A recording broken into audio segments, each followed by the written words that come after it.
Paris Olympics छाया हुआ है। Olympics हमारे खिलाड़ियों को विश्व पटल पर तिरंगा लहराने का मौका देता है, देश के लिए कुछ कर गुजरने का मौका देता है। आप भी अपने खिलाड़ियों का उत्साह बढ़ाइए। Cheer for Bharat. साथियों, स्पोर्ट्स की दुनिया के इस ओलंपिक्स से अलग कुछ दिन पहले मैथ्स की दुनिया में भी एक ओलंपिक हुआ है, इंटरनेशनल मैथमेटिक्स ओलंपियाड। इस ओलंपियाड में भारत के स्टूडेंट्स ने बहुत शानदार प्रदर्शन किया है। इसमें हमारी टीम ने सर्वश्रेष्ठ प्रदर्शन करते हुए 4 गोल्ड मेडल्स और 1 सिल्वर मेडल जीता है। इंटरनेशनल मैथमेटिक्स ओलंपियाड, इसमें 100 से ज्यादा देशों के युवा हिस्सा लेते हैं और ओवरऑल टैली में हमारी टीम टॉप 5 में आने में सफल रही है। देश का नाम रोशन करने वाले इन स्टूडेंट्स के नाम है पुणे के रहने वाले आदित्य वेंकट गणेश, पुणे के ही सिद्धार्थ चोपड़ा, दिल्ली के अर्जुन गुप्ता, ग्रेटर नोएडा के कनव तलवार, मुंबई के रुशिल माथुर और गुवाहाटी के आनंदो भादुरी। साथियों, आज मन की बात में मैंने इन युवा विजेताओं को विशेष तौर पर आमंत्रित किया है। ये सभी इस समय फोन पर हमारे साथ जुड़े हुए हैं। नमस्ते साथियों, मन की बात में आप सभी साथियों का बहुत बहुत स्वागत है। आप सभी कैसे हैं? हम ठीक है सर। अच्छा साथियों, मन की बात के जरिए देशवासी आप सभी के एक्सपीरियंसेस जानने को बहुत उत्सुक है। मैं शुरुआत करता हूं आदित्य और सिद्धार्थ से। आप लोग पुणे में हैं। सबसे पहले मैं आपसे ही शुरू करता हूं। ओलंपियाड के दौरान आपने जो अनुभव किया उसे हम सभी के साथ शेयर कीजिए। मुझे मैथ्स में छोटे से इंटरेस्ट था। मुझे 6th स्टैंडर्ड में प्रकाश सर एक टीचर ने सिखाया था और उन्होंने मेरे मैथ्स में इंटरेस्ट बनाया था। मुझे कुछ सीखना मिला और मुझे करने का अपॉर्चुनिटी मिला था। आपके साथी का क्या कहना है? मैं सिद्धार्थ हूँ, मैं पुणे से हूँ। मैं भी क्लास 12 पास किया हूँ। ये मेरा सेकंड टाइम था आईएमओ में। मुझे भी छोटे से बहुत इंटरेस्ट था मैथ्स में और आदित्य के साथ जब मैं 6th में था, प्रकाश सर ने हम दोनों को ट्रेन किया था और बहुत हेल्प हुआ था हमको। और अभी मैं कॉलेज के लिए सीएमआई जा रहा हूँ और मैथ्स एंड सीएस परस्यू कर रहा हूँ। अच्छा, मुझे बताया गया है कि अर्जुन इस समय गांधीनगर में है और कनव तो ग्रेटर नोएडा के ही है। अर्जुन और कनव, हमने ओलंपियाड को लेकर जो चर्चा की, लेकिन आप दोनों हमें अपनी तैयारी से जुड़ा कोई विषय और कोई विशेष अनुभव अगर बताएंगे तो हमारे श्रोताओं को अच्छा लगेगा। नमस्ते सर, जय हिंद। मैं अर्जुन बोल रहा हूँ। जय हिंद अर्जुन। मैं दिल्ली में रहता हूँ और मेरी मदर श्रीमती आशा गुप्ता फिजिक्स की प्रोफेसर हैं दिल्ली यूनिवर्सिटी में और मेरे father Shri Amit Gupta chartered accountant हैं। मैं भी बहुत गौरवान्वित महसूस कर रहा हूँ कि मैं अपने देश के प्रधानमंत्री से बात कर रहा हूँ और सबसे पहले मैं अपनी सफलता का श्रेय अपने माता पिता को देना चाहूँगा। मुझे लगता है कि जब एक परिवार में कोई सदस्य एक ऐसे कंपटीशन की तैयारी कर रहा होता है तो केवल उस सदस्य का संघर्ष नहीं होता, पूरे परिवार का संघर्ष होता है। एसेंशियली हमारे पास जो हमारा पेपर होता है उसमें हमारे पास 3 प्रॉब्लम्स के लिए 4.5 घंटे होते हैं, तो एक प्रॉब्लम के लिए 1.5 घंटा। तो हम समझ सकते हैं कि कैसे हमारे पास एक प्रॉब्लम को सॉल्व करने के लिए कितना समय होता है। तो हमें घर पे काफ़ी मेहनत करनी पड़ती है, हमें प्रॉब्लम्स के साथ घंटों लगाने पड़ते हैं। कभी कभार तो एक एक प्रॉब्लम के साथ 1 दिन या यहाँ तक कि 3 दिन भी लग जाते हैं। तो इसके लिए हमें ऑनलाइन प्रॉब्लम्स ढूंढनी होती हैं। हम पिछले साल की प्रॉब्लम ट्राई करते हैं और ऐसे जैसे हम धीरे धीरे मेहनत करते जाते हैं उससे हमारा एक्सपीरियंस बढ़ता है। हमारी सबसे ज़रूरी चीज़ हमारी प्रॉब्लम सॉल्विंग एबिलिटी बढ़ती है, जो ना कि हमें मैथमेटिक्स में बल्कि जीवन के हर एक क्षेत्र में मदद करती है। अच्छा, मुझे कनव बता सकते हैं कि कोई विशेष अनुभव हो इस सारी तैयारी में, कोई खास जो हमारे नौजवान साथियों को बड़ा अच्छा लगे जान करके? मेरा नाम कनक तलवार है। मैं ग्रेटर नोएडा उत्तर प्रदेश में रहता हूँ और कक्षा 11वीं का छात्र हूँ। मैथ्स मेरा पसंदीदा सब्जेक्ट है और मुझे बचपन से मैथ्स बहुत पसंद है। बचपन में मेरे पिता मुझे पजल्स कराते थे, जिससे मेरा इंटरेस्ट बढ़ता गया। मैंने ओलंपियाड की तैयारी 7th क्लास से शुरू की थी, जिसमें मेरी सिस्टर का बहुत बड़ा योगदान है और मेरे पेरेंट्स ने भी हमेशा मुझे सपोर्ट किया। ये ओलंपियाड HPCSE कंडक्ट कराता है और ये एक 5 स्टेज प्रोसेस होता है। पिछले साल मेरा टीम में नहीं हुआ था और मैं काफ़ी करीब था और ना होने पर बहुत दुखी था। तब मेरे पेरेंट्स ने मुझे सिखाया कि या हम जीतते हैं या हम सीखते हैं, और सफ़र मायने रखता है, सफलता नहीं। तो मैं यही कहना चाहता हूँ कि love what you do and do what you love. सफ़र मायने रखता है, सफलता नहीं। और हमें सक्सेस मिलते रहेगा अगर हम अपने सब्जेक्ट से प्यार करें और जर्नी को एंजॉय करें। तो कहना आप तो मैथमेटिक्स में भी इंटरेस्ट रखते हो और बोलते हैं ऐसे जैसे आपको साहित्य में भी रुचि है। जी सर, मैं बचपन में डिबेट्स और ओरेटिंग्स भी करता था। अच्छा, अब आइए हम आनंदो से बात करते हैं। आनंदो, आप अभी गुवाहाटी में हैं और आपका साथी रुशील आप मुंबई में हैं। मेरे आप दोनों से एक क्वेश्चन है। देखिए, मैं परीक्षा पे चर्चा तो करता ही रहता हूँ और परीक्षा पे चर्चा के अलावा अन्य कार्यक्रमों में भी मैं स्टूडेंट से संवाद करता रहता हूँ। बहुत से छात्रों को मैथ से इतना डर लगता है, नाम सुनते ही घबरा जाते हैं। आप बताइए कि मैथ से दोस्ती कैसे की जाए? सर, मैं रुशिल माथुर हूँ। जब हम छोटे होते हैं और हम पहली बार एडिशन सीखते हैं, हमें कैरी फॉरवर्ड समझाया जाता है, पर हमें कभी ये समझाया नहीं जाता कि कैरी फॉरवर्ड होता क्यों है। जब हम कंपाउंड इंटरेस्ट पढ़ते हैं, हम ये क्वेश्चन कभी नहीं पूछते कि ये कंपाउंड इंटरेस्ट का फॉर्मूला आता कहाँ से। मेरा मानना ये है कि मैथ्स एक्चुअली एक सोचने और प्रॉब्लम सॉल्विंग की एक कला है, और इसलिए मुझे ये लगता है कि अगर हम सब मैथमेटिक्स में एक नया क्वेश्चन जोड़ दें, तो ये क्वेश्चन है कि हम ये क्यों कर रहे हैं, ये ऐसे क्यों होता है। तो आई थिंक इससे मैथ्स में बहुत इंटरेस्ट बढ़ सकता है लोगों का, क्योंकि जब किसी चीज़ को हम समझ नहीं पाते, उससे हमें डर लगने लगता है। इसके अलावा मुझे ये भी लगता है कि मैथ्स, सब सोचते हैं, एक बहुत लॉजिकल सा सब्जेक्ट है, पर इसके अलावा मैथ्स में बहुत क्रिएटिविटी भी इम्पोर्टेंट होती है, क्योंकि क्रिएटिविटी से ही हम out of the box solution सोच पाते हैं, जो ओलंपियाड्स में बहुत यूजफुल होते हैं। और इसलिए मैथ ओलंपियाड्स का भी बहुत इम्पोर्टेंट रेलेवेंस है मैथ्स के इंटरेस्ट बढ़ाने के लिए। आनंदो, कुछ कहना चाहेंगे? नमस्ते पीएम जी, मैं आनंद खैरव गुवाहाटी से। मैं भी अभी 12वीं कक्षा पास किया हूँ। यहाँ के लोकल ओलंपियाड में 6th और 7th में करता था, वहाँ से ही हुई। ये मेरी दूसरी आयामो थी, दोनों आयाम ही बहुत अच्छे लगे। मैं रुशिल जो कहा उससे मैं सहमत हूँ, और मैं ये भी कहना चाहूँगा कि जिन्हें मैथ से डर है उन्हें धैर्य की बहुत जरूरत है। कि हमें मैथ जैसे पढ़ाया जाता है, क्या होता है, एक फार्मूला दिया जाता है, वो रटा जाता है, फिर उस फार्मूला से ही 100 सवाल ऐसे करने पड़ते हैं, लेकिन फार्मूला समझे कि नहीं वो नहीं देखा जाता। सिर्फ सवाल करते ही जाओ, फार्मूला भी रटा जाएगा, और फिर एग्जाम में अगर फार्मूला भूल गया तो क्या करेगा। इसलिए मैं कहूँगा कि फार्मूला को समझो, जो रुशिल कहा था, फिर धैर्य से देखो। अगर फार्मूला ठीक से समझे तो 100 सवाल नहीं करने पड़ेंगे, 1-2 सवाल से ही हो जाएंगे, और मैथ्स को डरना भी नहीं है। आदित्य और सिद्धार्थ, आप जब शुरू में बात कर रहे थे तब ठीक से बात हो नहीं पाई। अब इन सारे साथियों को सुनने के बाद आपको भी जरूर लगता है कि आप भी कुछ कहना चाहते होंगे। क्या आप अपने अनुभव अच्छे ढंग से शेयर कर सकते हैं? बहुत सारे दूसरे देशों से इंटरैक्ट किया था, बहुत सारे कल्चर्स थे, और बहुत अच्छा था दूसरे स्टूडेंट्स से इंटरैक्ट करने के, और बहुत सारे फेमस मैथमेटिशियंस थे। हाँ आदित्य। बहुत अच्छा एक्सपीरियंस था मैम।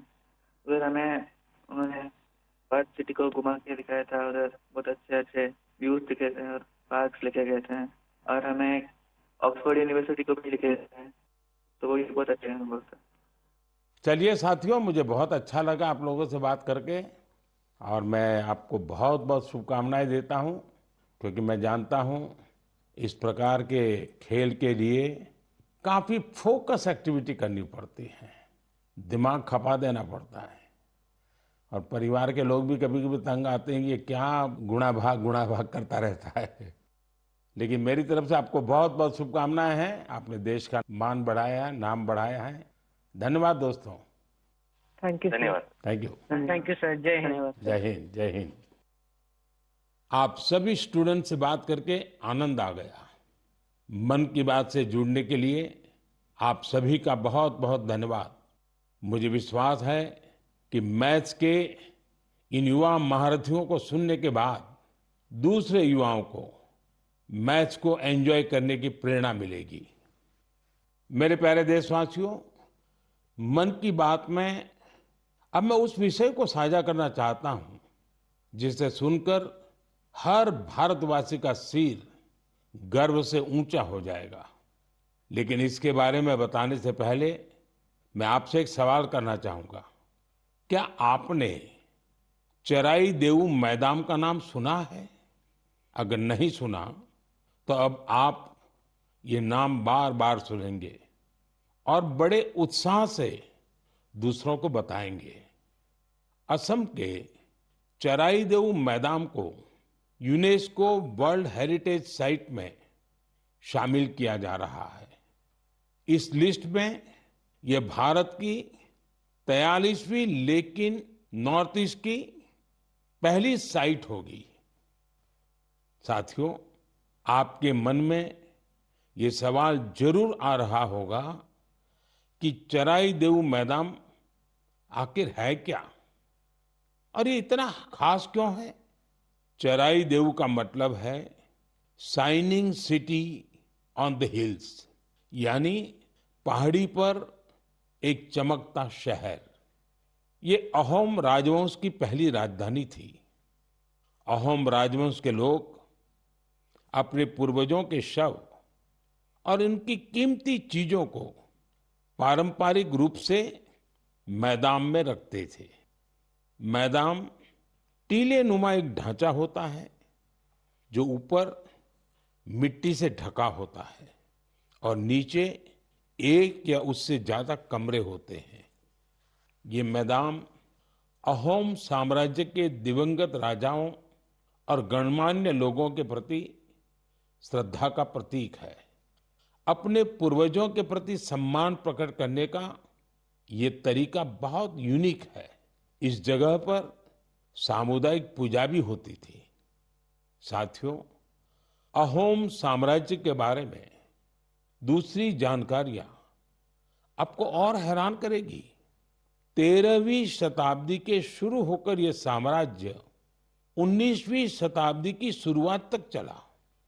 इतने लंबे कालखंड तक एक साम्राज्य का बने रहना बहुत बड़ी बात है। शायद अहोम साम्राज्य के सिद्धांत और विश्वास इतने मजबूत थे कि उसने इस राजवंश को इतने समय तक कायम रखा। मुझे याद है कि इसी वर्ष 9 मार्च को मुझे अदम्य साहस और शौर्य के प्रतीक महान अहोम योद्धा लसित बोरफुकन की सबसे ऊंची प्रतिमा के अनावरण का सौभाग्य मिला था। इस कार्यक्रम के दौरान अहोम समुदाय आध्यात्मिक परंपरा का पालन करते हुए मुझे अलग ही अनुभव हुआ था। लसित मैदान में अहोम समुदाय के पूर्वजों को सम्मान देने का सौभाग्य मिलना मेरे लिए बहुत बड़ी बात है। अब चराई देऊ मैदान के वर्ल्ड हेरिटेज साइट बनने का मतलब होगा कि यहां पर और अधिक पर्यटक आएंगे। आप भी भविष्य के अपने ट्रैवल प्लान्स में इस साइट को जरूर शामिल करिएगा। साथियों, अपनी संस्कृति पर गौरव करते हुए ही कोई देश आगे बढ़ सकता है। भारत में भी इस तरह के बहुत सारे प्रयास हो रहे हैं। ऐसा ही एक प्रयास है प्रोजेक्ट परी। अब आप परी सुनकर कंफ्यूज मत होइएगा। ये परी स्वर्गीय कल्पना से नहीं जुड़ी, बल्कि धरती को स्वर्ग बना रही है। परी यानी पब्लिक आर्ट ऑफ इंडिया।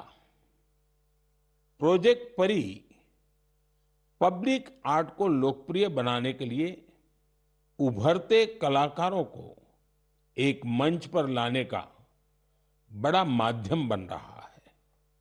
आप देखते होंगे सड़कों के किनारे, दीवारों पर, अंडरपास में बहुत ही सुंदर पेंटिंग्स बनी हुई दिखती हैं।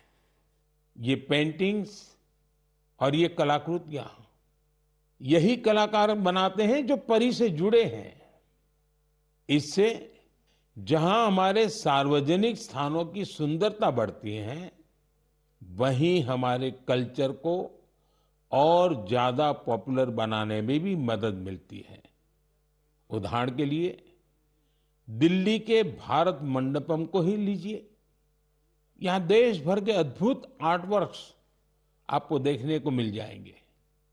दिल्ली में कुछ अंडरपास और फ्लाईओवर पर भी आप ऐसे खूबसूरत पब्लिक आर्ट देख सकते हैं। मैं कला और संस्कृति प्रेमियों से आग्रह करूंगा कि वे भी पब्लिक आर्ट पर और काम करें। ये हमें अपनी जड़ों पर गर्व करने की सुखद अनुभूति देगा। मेरे प्यारे देशवासियों, मन की बात में अब बात रंगों की, ऐसे रंगों की जिन्होंने हरियाणा के रोहतक जिले की 250 से ज्यादा महिलाओं के जीवन में समृद्धि के रंग भर दिए हैं। हथकरघा उद्योग से जुड़ी ये महिलाएं पहले छोटी छोटी दुकानें और छोटे मोटे काम कर गुजारा करती थी, लेकिन हर किसी में आगे बढ़ने की इच्छा तो होती ही होती है। इसलिए इन्होंने उन्नति सेल्फ हेल्प ग्रुप से जुड़ने का फैसला किया और इस ग्रुप से जुड़कर उन्होंने ब्लॉक प्रिंटिंग और रंगाई में ट्रेनिंग हासिल की। कपड़ों पर रंगों का जादू बिखेरने वाली ये महिलाएं आज लाखों रुपए कमा रही है। इनके बनाए बेड कवर, साड़ियां और दुपट्टों की बाजार में भारी मांग है। साथियों, रोहतक की इन महिलाओं की तरह देश के अलग अलग हिस्सों में कारीगर हैंडलूम को लोकप्रिय बनाने में जुटी हैं। चाहे ओडिशा की संबलपुरी साड़ी हो, चाहे एमपी की माहेश्वरी साड़ी हो, महाराष्ट्र की पैठणी या विदर्भ के हैंड ब्लॉक प्रिंट्स हो, चाहे हिमाचल के भुट्टिकों के शॉल और ऊनी कपड़े हो, या फिर जम्मू कश्मीर के कनी शॉल हो, देश के कोने कोने में हैंडलूम कारीगरों का काम छाया हुआ है। और आप ये तो जानते ही होंगे, कुछ ही दिन बाद 7 अगस्त को हम नेशनल हैंडलूम डे मनाएंगे। आजकल जिस तरह हैंडलूम उत्पादों ने लोगों के दिलों में अपनी जगह बनाई है, वो वाकई बहुत सफल है, जबरदस्त है। अब तो कई निजी कंपनियां भी एआई के माध्यम से हैंडलूम उत्पाद और सस्टेनेबल फैशन को बढ़ावा दे रही है। Kosha AI, handloom India, D junk, Nova tags, Brahmaputra fables, ऐसे कितने ही स्टार्टअप भी हैंडलूम उत्पादों को लोकप्रिय बनाने में जुटे हैं। मुझे ये देखकर भी अच्छा लगा कि बहुत से लोग अपने यहाँ के ऐसे लोकल प्रोडक्ट्स को पॉपुलर बनाने में जुटे हैं। आप भी अपने लोकल प्रोडक्ट्स को #MyProductMyPride के नाम से सोशल मीडिया पर अपलोड करें। आपका ये छोटा सा प्रयास अनेकों लोगों की जिंदगी बदल देगा। साथियों, हैंडलूम के साथ साथ मैं खादी की बात भी करना चाहूंगा। आप में से ऐसे कई लोग होंगे जो पहले कभी खादी के उत्पादों का उपयोग नहीं करते थे, लेकिन आज बड़े गर्व से खादी पहनते हैं। मुझे ये बताते हुए भी आनंद आ रहा है, खादी ग्रामोद्योग का कारोबार पहली बार 1.5 लाख करोड़ रुपए के पार पहुंच गया है। सोचिए, 1.5 लाख करोड़ रुपए। और जानते हैं, खादी की बिक्री कितनी बढ़ी है? 400%। खादी की, हैंडलूम की ये बढ़ती हुई बिक्री बड़ी संख्या में रोजगार के नए अवसर भी बना रही है। इस इंडस्ट्री से सबसे ज्यादा महिलाएं जुड़ी हैं, तो सबसे ज्यादा फायदा भी उन्हीं को हो रहा है। मेरा तो आपसे फिर एक आग्रह है, आपके पास भांति भांति के वस्त्र होंगे और आपने अब तक खादी के वस्त्र नहीं खरीदे, तो इस साल से शुरू कर लें। अगस्त का महीना आ ही गया है। ये आजादी मिलने का महीना है, क्रांति का महीना है। इससे बढ़िया अवसर और क्या होगा खादी खरीदने के लिए। मेरे प्यारे देशवासियों, मन की बात में मैंने अक्सर आपसे ड्रग्स की चुनौती की चर्चा की है। हर परिवार की ये चिंता होती है कि कहीं उनका बच्चा ड्रग्स की चपेट में ना आ जाए। अब ऐसे लोगों की मदद के लिए सरकार ने एक विशेष केंद्र खोला है, जिसका नाम है मानस। ड्रग्स के खिलाफ लड़ाई में ये बहुत बड़ा कदम है। कुछ दिन पहले ही मानस की हेल्पलाइन और पोर्टल को लॉन्च किया गया है। सरकार ने एक टोल फ्री नंबर 1933 जारी किया है।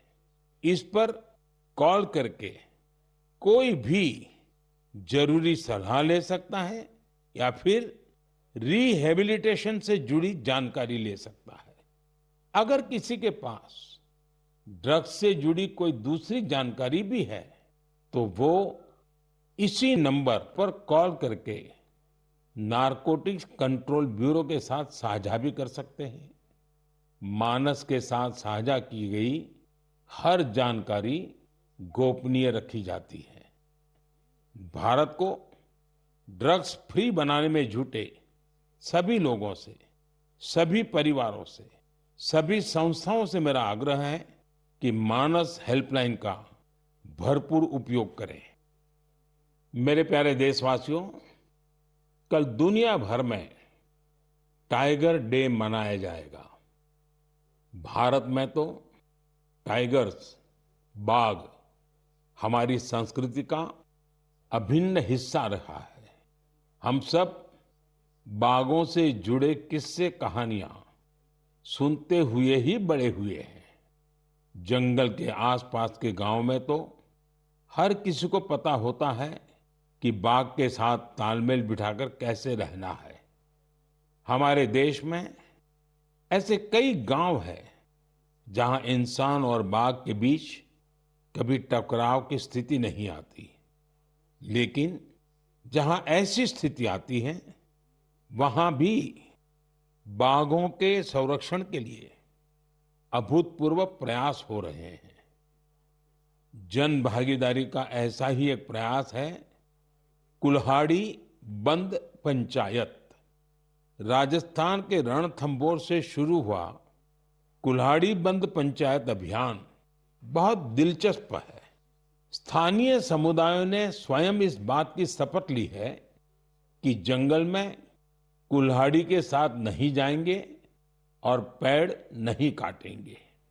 इस एक फैसले से यहाँ के जंगल एक बार फिर से हरे भरे हो रहे हैं और बाघों के लिए बेहतर वातावरण तैयार हो रहा है। साथियों, महाराष्ट्र का ताडोबा अंधारी टाइगर रिजर्व बाघों के प्रमुख बसेरों में से एक है। यहाँ के स्थानीय समुदायों, विशेषकर गोंड और माना जनजाति के हमारे भाई बहनों ने इको टूरिज्म की ओर तेजी से कदम बढ़ाए हैं। उन्होंने जंगल पर अपनी निर्भरता को कम किया है ताकि यहाँ बाघों की गतिविधियां बढ़ सकें। आपको आंध्र प्रदेश में नल्ला मलाई की पहाड़ियों पर रहने वाले चेंचू जनजाति के प्रयास भी हैरान कर देंगे।